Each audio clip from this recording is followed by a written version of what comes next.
My name is Burke Hedges, author of the best-selling book, The Parable of the Pipeline. I open my book with a story about Pablo and Bruno, who take two very different paths in their quest for financial independence. What you're about to see is the delightful animated story of their adventure. So, sit back, relax, and enjoy the life-changing lessons in The Parable of the Pipeline.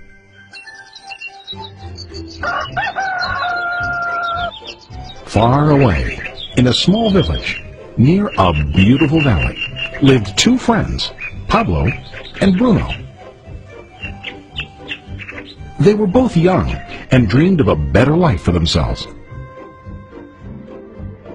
They'd often discuss their dreams about how they would become the most successful men in the village. They weren't afraid of hard work, and they searched for opportunities to help realize their goals and achieve their dreams. One day, an opportunity presented itself.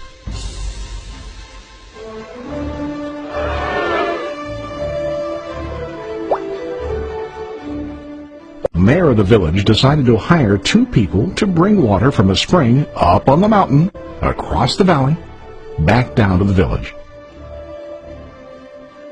They were to be paid based on the amount of water delivered to the village. Bruno and Pablo enthusiastically got to work. Every day, from morning till evening, they carried buckets to and from the spring. They worked hard, carrying water to the village. In the evening, they'd return home with their day's wages.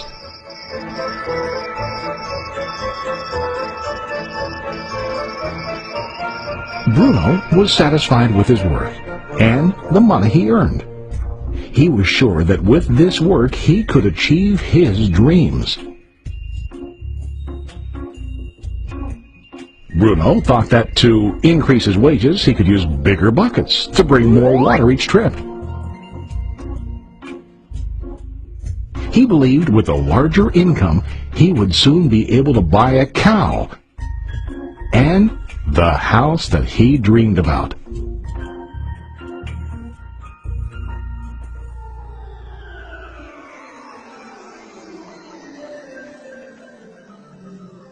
Now Pablo was not satisfied. At the end of the day, his back and hands ached, and he was exhausted. He was looking for an easier way to earn more. One day an idea occurred to Pablo. He imagined building a pipeline to deliver the water from the mountain spring to the village. With this pipeline, he could get more water to the village without carrying buckets back and forth from the spring to the village. Soon, he got very excited about his idea and began to plan. Pablo, of course, shared his idea with his friend Bruno and asked him to join with him to work on and help build the pipeline. Bruno thought the idea was crazy. All Bruno could think about was what his money could buy today and how to get it quicker. He felt that building a pipeline would slow him down and delay him in achieving his goals. Instead, Bruno got bigger buckets and went more often back and forth, fetching water. He was sure that with this method, he could make more money. Pablo decided to build the pipeline on his own. He understood that it would not be easy to build, and it would take time to complete the pipeline. Pablo knew that it could take several years to finish, but he set his mind on his goal. Every day he worked and carried water like before. But on weekends and during his spare time, he worked hard to dig in the rocky soil and build his pipeline. In the first month, there was little to show for his work.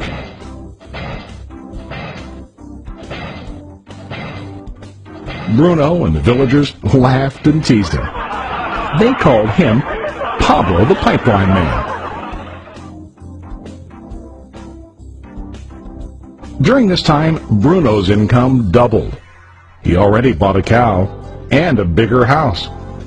His lifestyle changed.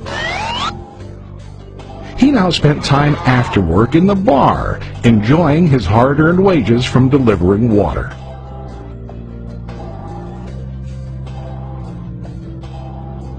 What Bruno didn't realize was that his body was starting to stoop from carrying heavy buckets every day.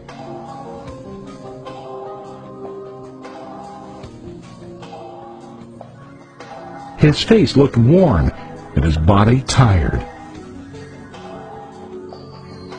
Soon, he began to carry less and less water due to the wear and tear on his body.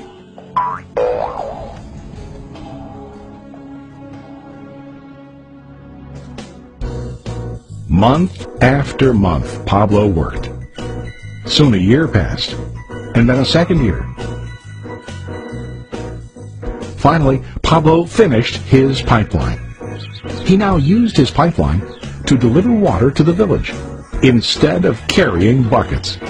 Pablo was now earning more money than ever before. The water continued flowing to the village, while Pablo wasn't working. While he slept and ate, the water flowed. Pablo was happy and proud of his insight, persistence, and hard work. Now his income flowed as long as the water flowed through his pipeline.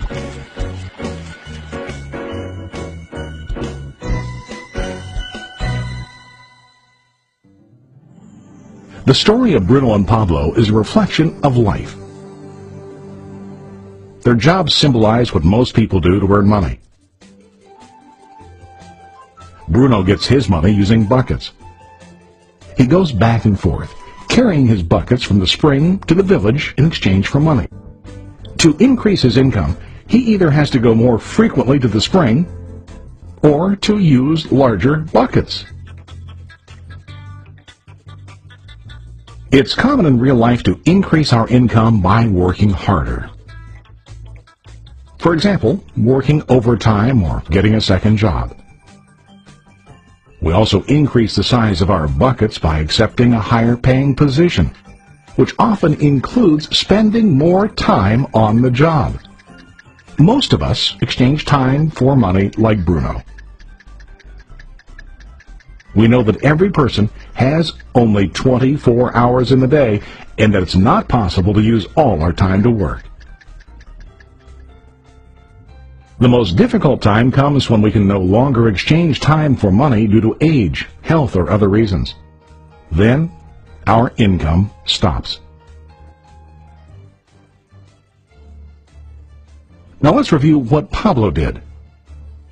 Very wisely, Pablo did not exchange all of his time for limited income, but he used some of his time to build a pipeline. He knew that the pipeline would bring ongoing income as long as the water flowed. An ongoing income that multiplied the time he worked each day. Pablo knew that someday, maybe because of age or health, he would no longer be able to exchange his available time for money. Pablo knew that if he could make his idea of a pipeline work, then he only has to do the hard work of building the pipeline. After the pipeline was completed, Pablo was able to monitor and maintain the flow of water to ensure that his income will continue. Pablo has shown us that to earn an income, we don't always have to directly exchange time for money. There really are better ways. How about you? Are you still like Bruno, who directly exchanges time for money? Or do you want to be like Pablo, building and maintaining a pipeline for ongoing income? If you are interested in the idea of building your own pipeline, contact the person who lent you this presentation. You can start building your pipeline today.